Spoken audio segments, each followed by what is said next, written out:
খুব সিম্পল কিন্তু আমার কাছে খুব স্পেশাল আজকে রেসিপিটা, কারণ বোনকে সকাল সকাল ধরে বেঁধে নিয়ে এসেছি রান্নাঘরে। বলেছি চ শিগগিরই তোকে আজকে একটা নতুন রেসিপি শেখাবো। সেই জন্য অ্যাকচুয়ালি ও রান্নাঘরে তো তেমন একটা আসে না, সেই জন্য রান্না বান্না ও তেমন একটা পারেও না আর আগ্রহ নেই। কিন্তু আজকে দেখি সকাল সকাল একবার বলতেই ঠিক চলে এলো।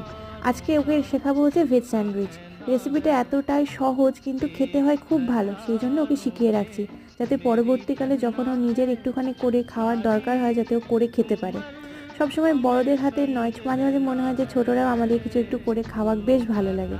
আর এই পুরো রান্নাটার সময় না ও দেখি বেশ আগ্রহ নিয়ে আর যত্ন সহকারে রান্নাটা করেছে। এটা দেখে আমার খুব ভালো লেগেছে। পুরোটাই একা একা করার চেষ্টা করেছে, শুধুমাত্র এই পাউরুটিটা যখন ওল্টানোর সময় তখন একটু আমার হেল্প নিয়েছে আর কি। যাই হোক, তোমাদের সাথে গল্প করতে করতে রান্নাটা দেখো পুরো কমপ্লিটও হয়ে গেল। আর অবশ্যই তোমরা বাড়িতে ট্রাই করো, আমার তো বেশ ভালোই লেগেছে। তোমাদের কেমন লাগলো অবশ্যই জানিও। আজ আসি, কাল আবার দেখা হবে।